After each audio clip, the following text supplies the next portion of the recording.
Selamat pagi, Ibu Bapak, saudara-saudari, adik-adik semua. Sebelum kita memulai aktivitas kita di pagi hari ini, tentu kita bersyukur karena Tuhan telah menjaga kita dalam istirahat pada malam hari. Di pagi hari ini kembali lagi kita bersama-sama dalam program Morning Call GPIB. Saya Pendeta Immanuel Kristantio Nugroho, Pendeta Jemaat di Efrata Padang, Bajem Rafflesia Bengkulu. Baik, sebelum kita bersama-sama membaca dan merenungkan firman Tuhan, mari bersatu di dalam doa. Sukacita di hari ini ya Tuhan, penyertaan-Mu sungguh nyata, Kau boleh memberkati menyertai istirahat malam kami, sehingga di pagi hari yang indah penuh dengan syukur dan sukacita, kami akan memulai seluruh aktivitas kami, sehingga apa yang boleh kami lakukan ya Tuhan, mendatangkan berkat bagi banyak orang. Sebelum kami memulai aktivitas kami hendak menenangkan hati dan pikiran kami untuk mendengarkan firman-Mu, untuk merenungkan firman-Mu. Berfirmanlah karena kami telah siap untuk mendengarnya. Amin. Baik, Bu Bapak dan Saudara semua, bacaan kita pada pagi hari ini dari Injil Matius pasal 5 ayat 25 dan 26. Injil Matius pasal 5 ayat 25 dan 26 yang menyatakan, segeralah berdamai dengan lawanmu selama engkau bersama-sama dengan dia di tengah jalan, supaya lawanmu itu jangan menyerahkan engkau kepada hakim, dan hakim itu menyerahkan engkau kepada pembantunya, dan engkau dilemparkan ke dalam penjara.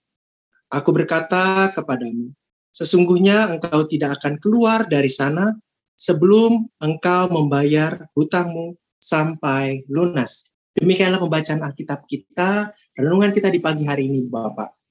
Saya membayangkan ketika membaca bagian firman Tuhan pada saat ini.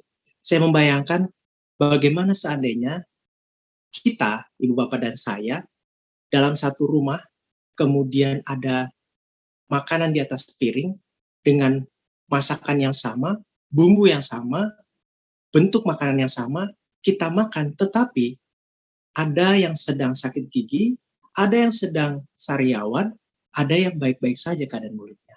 Maka rasa itu akan berbeda. Rasa akan berbeda.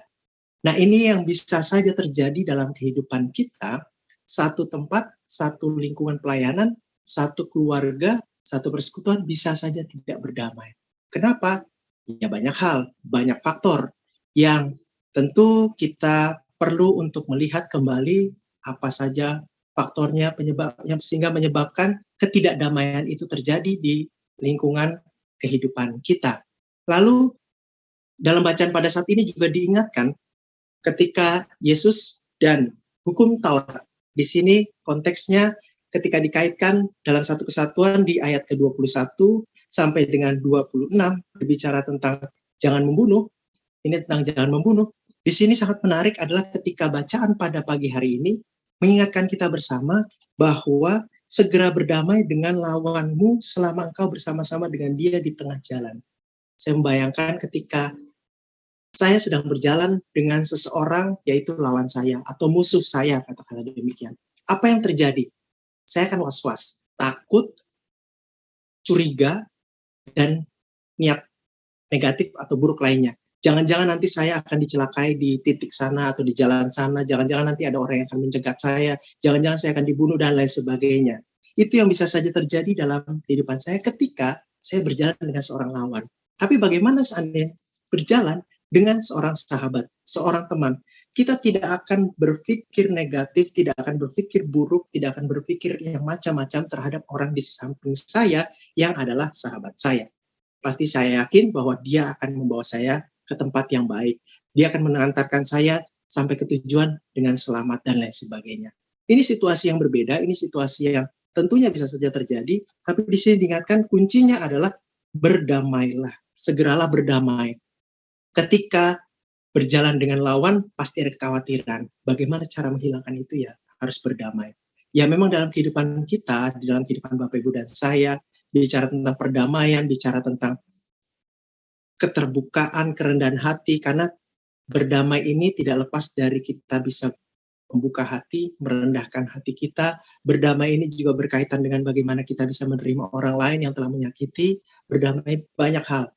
Nah, ini menjadi tugas kita bersama, bagaimana cara untuk melatih hati kita, pikiran kita, kehidupan kita, benar-benar mendatangkan damai yang sesungguhnya. Nah, ini memang banyak hal yang perlu kita pertimbangkan, banyak hal yang perlu kita lakukan, namun satu hal yang diingatkan, berbicara tentang jangan sampai gitu, jangan sampai hal yang buruk terjadi, maka berdamailah. Sehingga ketika ada kedamaian, tidak akan menjadi masalah di kemudian hari. Bapak, Ibu, dan Saudara yang diberkati oleh Tuhan Yesus Kristus di pagi hari ini, ketika kita membaca bacaan ini, ketika kita membaca bacaan pada pagi hari yang indah ini, tentang perintah berdamai. Tidak ada kata lain, berdamai. Sebab ketika ada ketidakdamaian, maka memunculkan berbagai masalah. Prasangka, memunculkan berbagai masalah, yaitu ketidakdamaian itu akan bagaimana cara saya untuk menjatuhkan dia, bagaimana cara saya untuk menjauh dari dia, dan lain sebagainya. Tapi ketika dibalik, seandainya situasi itu kita ubah, maka semuanya akan indah. Baik itu di tengah keluarga, baik itu di persekutuan yaitu gereja, atau apapun itu, di tempat pekerjaan kita, dan dimanapun kita berada, kita akan lebih lega, kita ringan melangkah, kita akan tenang pikiran, hati, dan lain sebagainya. Inilah situasi yang tentunya bisa kita lakukan, bisa kita upayakan, namun terkadang ada hal yang mengganjal. Apa saja yang mengganjal? Banyak hal. Bisa saja itu yang mengganjal karena, gengsi saya, seandainya saya harus merendahkan hati di hadapan dia, saya tidak mungkin. Maka ya kedamaian itu masih sulit untuk terjadi. Saya tidak mungkin berdamai dengan dia yang sudah salah, saya bukan saya yang benar, maka sulit juga terjadi. Saya tidak mungkin berdamai dengan dia, karena dia itu orang yang membuat saya tidak damai dan orang yang selalu saja mengacaukan kehidupan saya sampai dan lain sebagainya. Nah, inilah dia perintah untuk damai, segeralah berdamai. Ini menjadi bagian yang penting, sebab ketika perdamaian belum terjadi, kalau dalam penjelasan Yesus Kristus berkaitan dengan penjelasan yaitu jangan sampai membunuh, nanti akan ada dampak-dampak yang lainnya, dampak-dampak negatif lainnya, jangan sampai itu terjadi. Maka itu cara memutuskan rantai kekerasan, cara memutuskan jangan sampai terjadi hal-hal yang tidak diinginkan, berdamailah. Itulah hal yang baik. Indahnya perdamaian menjadi kehidupan kita, karena di dalam perdamaian, kehidupan Bapak, Ibu, dan saya, kita ringan di dalam melangkah, kita ringan di dalam berpikir, kita ringan di dalam melakukan segala sesuatu, sehingga segala potensi yang kita miliki itu dapat berkembang dengan baik. Tuhan Yesus memberkati. Selamat pagi. Mari kita bersatu di dalam doa. Kedamaian yang boleh kami rasakan ya Tuhan, kiranya dapat kami selalu upayakan, dan kedamaian itu juga dapat kami rasakan bukan hanya di tengah-tengah keluarga saja, tetapi dimanapun kami berada. Pakailah kami, bentuklah kami ya Tuhan, ketika menjalani kehidupan ini, banyak hal yang membuat kami tidak damai, karena mungkin ekspektasi saya yang terlalu tinggi, harapan saya terhadap orang lain harus seperti apa yang sangat tinggi, sehingga tidak sesuai dengan keinginan saya, itu membuat ketidakdamaian. Dan banyak hal lainnya Tuhan membuat tidak damai. Mari ya Tuhan, pakailah kami, bentuklah kami sesuai dengan kehendak-Mu saja, sehingga kedamaian-Mu yang sejati itu selalu menguasai hati dan pikiran kami. Segala potensi diri kami juga dapat berkembang karena kedamaian itu ada. Ketika kedamaian itu jauh dari kehidupan kami, maka yang ada hanya amarah, yang ada hanya iri hati, persaingan, dan lain sebagainya, yang akhirnya membuat kekacauan dan perpecahan di tengah-tengah kehidupan kami. Kiranya Tuhan, sebelum kami mengawali semua aktivitas kami, ketika kami juga sebelum melangkah keluar rumah, sertailah kami, pakailah kami untuk menjadi pendamai dimanapun kami berada. Kami juga berdoa ya Tuhan bagi pos-pos Pelkes di tengah-tengah pelayanan GPIB ini ya Tuhan, dimanapun berada, Kau mengetahuinya yang tersebar di wilayah pelayanan GPIB, demikian juga dengan gereja-gereja-Mu ya Tuhan, seluruh presbiter yang ada, majelis sinode ya Tuhan, unit misioner yang juga sudah terbentuk ini, kami membawa dalam doa, kiranya ya Tuhan ada kesatuan hati, selalu bergandengan tangan untuk memajukan GPIB ini, pelayanan ke depannya Tuhan semakin baik lagi, kami selalu yakin dan percaya Tuhan. Tiap kami juga Kau berkati, sertai orang tua terkasih kami yang bekerja, orang tua kami yang sudah sepuh, sudah lanjut usia, yang berada di rumah, menikmati masa tuanya, berilah juga kesehatan, kemampuan dalam seluruh aktivitas anak-anak terkasih kami juga ya Tuhan, dalam perkuliahannya, sekolahnya. Kau boleh sertai ya Tuhan, dan juga Kau boleh jaga kami selalu, keluar masuknya kami ya Tuhan.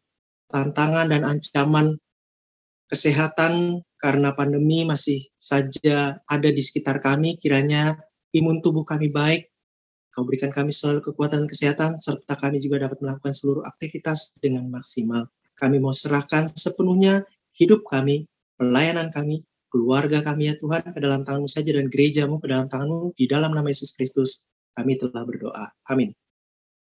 Selamat pagi, selamat beraktivitas, salam sehat, Tuhan Yesus selalu memberkati Ibu, Bapak, Saudara-saudari semua, dan juga adik-adik.